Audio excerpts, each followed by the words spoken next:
Hey, good afternoon, everyone. Welcome to our Wednesday version of the data science videos.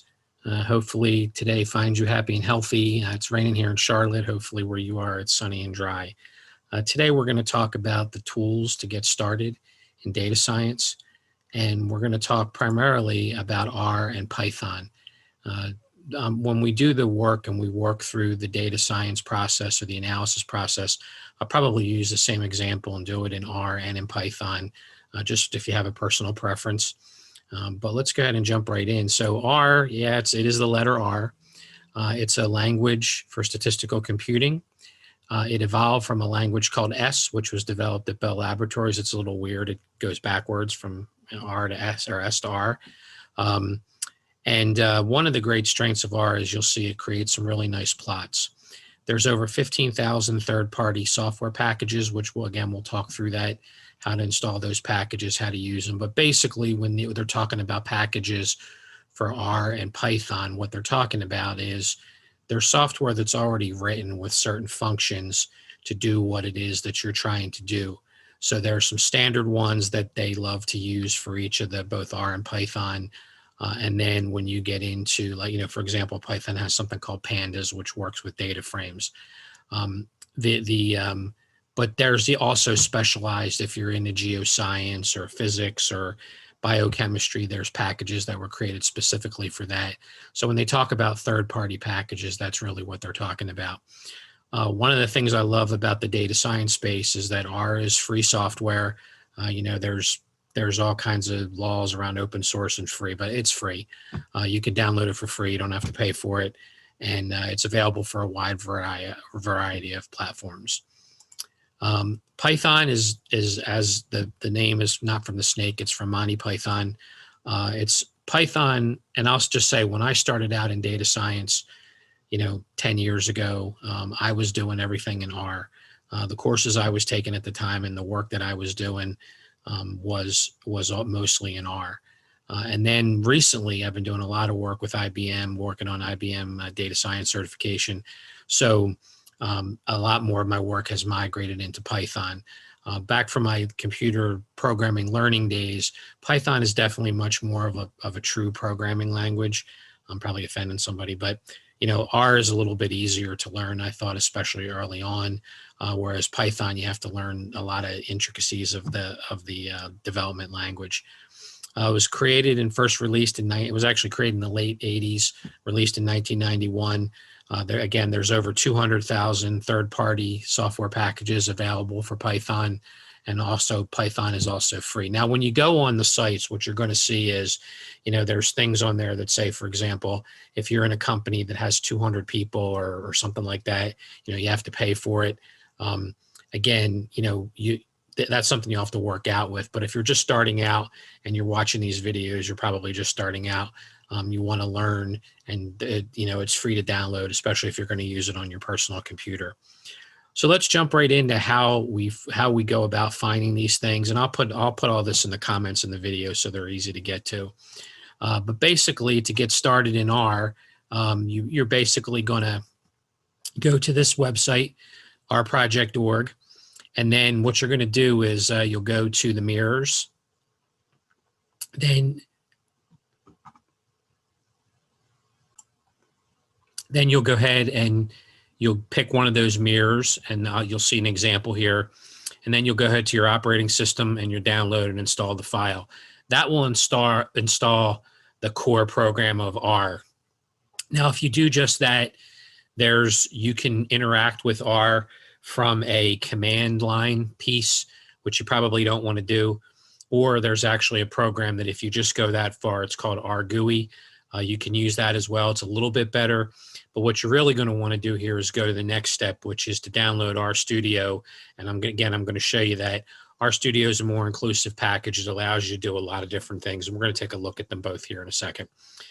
So anyway, that's the process for getting started with R. Python's a little easier. If you started out with Python, when I first learned Python, I used a program called Spider. I was just basically doing Python code. Then eventually I migrated to Anaconda. if you download Anaconda, I love the Python names, you know, Panda, Anaconda, they're all these jungle names. But if you download Anaconda, the kernel or the program of Python is embedded in there. And again, I'll show you that here in a second. You go to this site, you download it for your operating system. And again, they're all available for the basic or the most used operating system, you know, Windows, Mac, and Linux. So let's go ahead and take a look. What does all this look like when you finally get it up and you get it installed? So I'm going to go ahead here and let's see here. So here, let's take a look at the websites first. So when you go into R, this is the first site you're going to go to, the R project for statistical computing. You're going to see here, there's normally an update here about their most recent version. You can see here's the one. They all have these crazy names. The most recent one's called Bunny Wunnies Freak Out. Again, just computer programmers being humorous. You can see sometimes you'll decide whether or not you want to use the older version or the newer version. As I've gotten more advanced, I've certainly gotten into a situation where I am using the newer version, but some of the packages don't work and you have to revert back to the older version. But again, you don't have to worry about that starting out. Then you'll go to the mirror site. Again, you can go to whichever one you want to go to, probably one closest to your house. Then when you go there, it'll tell you again, Linux, Mac, or Windows. Download it, exe to your system, install it, and then go over to RStudio, and you're going to go to RStudio, open source RStudio, and that'll take you to this page. And again, you scroll down, you're going to want to use this. You can go ahead and use the desktop. You don't need to run a server. Go ahead and install that for your operating system, and you'll be all set up and ready to go. When you install Anaconda, again, you don't have to have a separate step to install Python. You can just go ahead and install Anaconda. Again, you go to this website here, anaconda.com, products, individual, and you're going to go to the individual edition. That'll bring you here. Go ahead and you hit download. It'll take you down to your different, again, the three main ones here. And if you're really using some weird operating system, you can probably find something for that as well.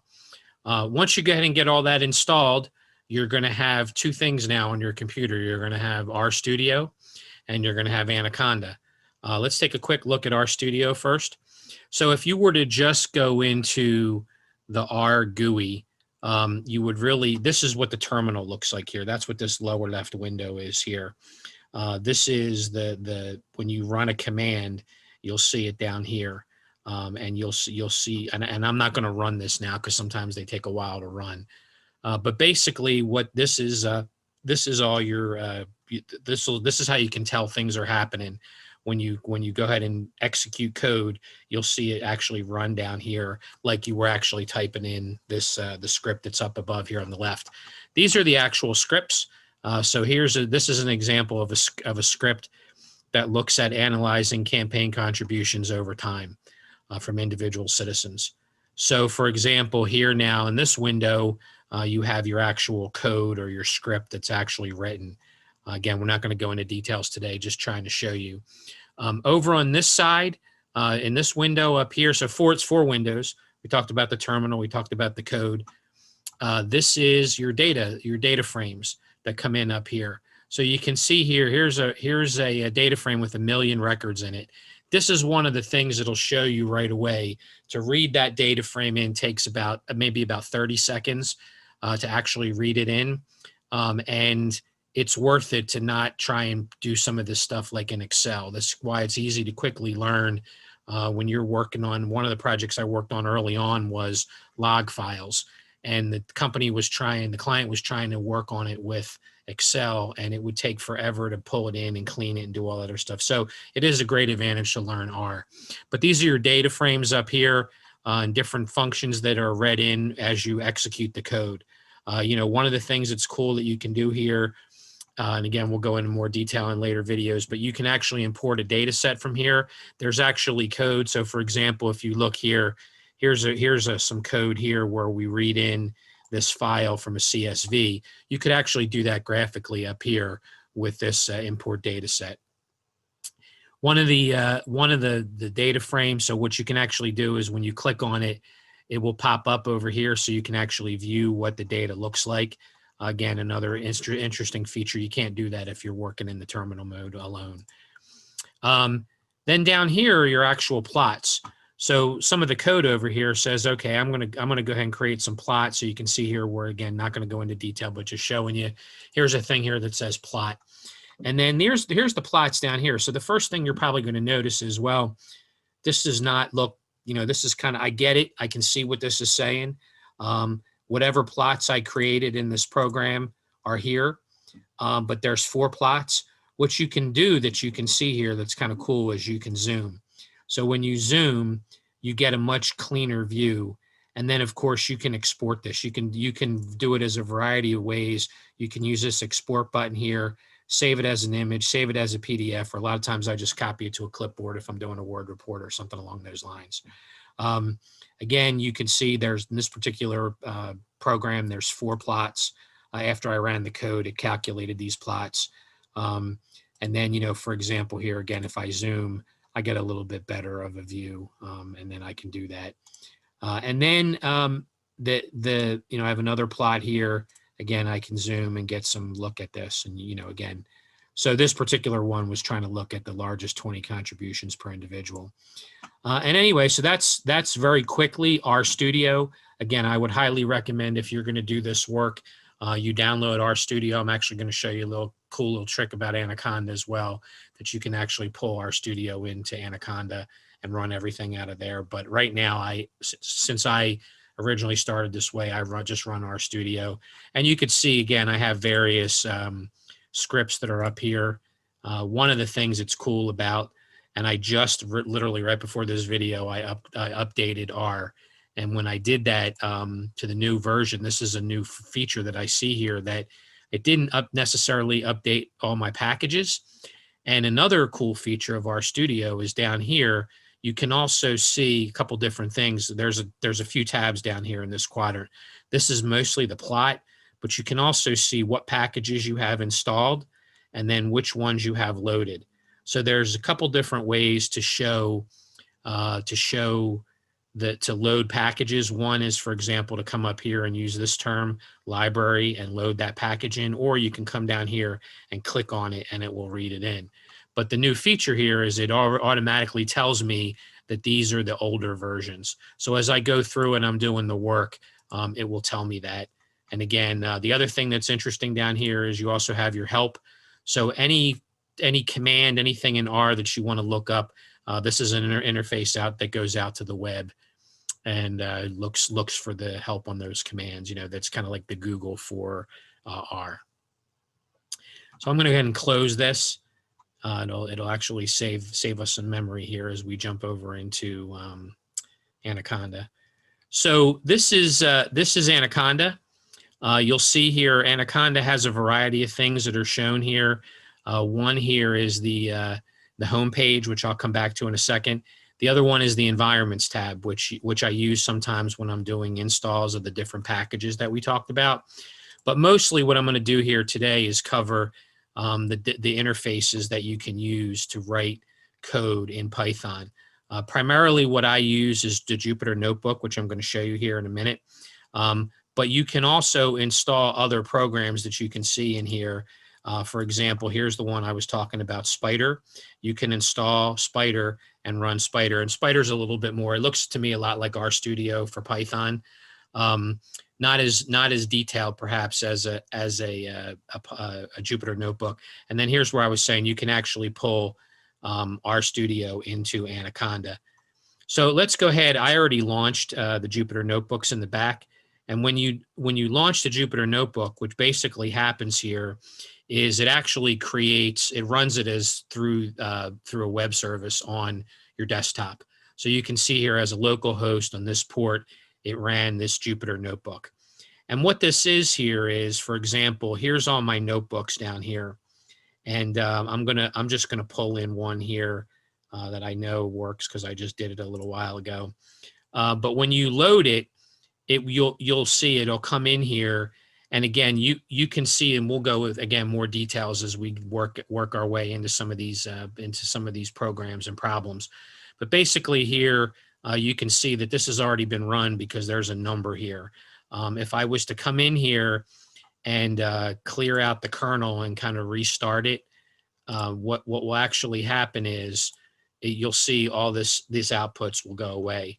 So for example, to run this now in R, to hide, you can run the whole code as one big fell swoop, or what I like to do is when I'm working through it, I normally execute it piece by piece, especially if you have to troubleshoot.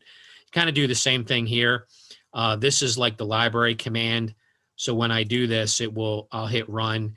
And when the star comes up, that just lets you know that Python is thinking. And again, sometimes you'll see like some of these when you're importing libraries. Again, it depends on how much you have open here.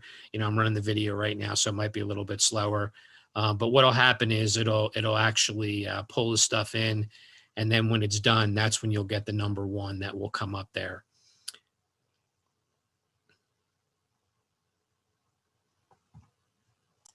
Okay, and we're back. That took a while. I got some really memory thing going on here on the computer. But real quick, and if this takes longer, I'll just wait till we actually get here to demo it. But go ahead and run this, and you'll see here, it's basically a data set on penguins. Again, this is just a simple data visualization exercise. And then what will happen here is if I'm going to go ahead and print out, this is going to show me my missing values. So blue means the values are there, white means the values are missing. And I'll do a quick correlation matrix here. So again, what you can see here is prints out a graphic. Now, not all this is all about printing out graphics. Sometimes there's actually some analysis, and we'll get into that. I'm just showing you again some of the basic capabilities. And then, again, you can see here, various things. And then to download this, you can save it as an image or copy the image and again paste it into a Word document. So that's basically it for the major pieces of the basic tools. I would encourage you to go ahead and get those installed on your computer, and we will be ready to go for our next video on Friday. So again, thanks for watching.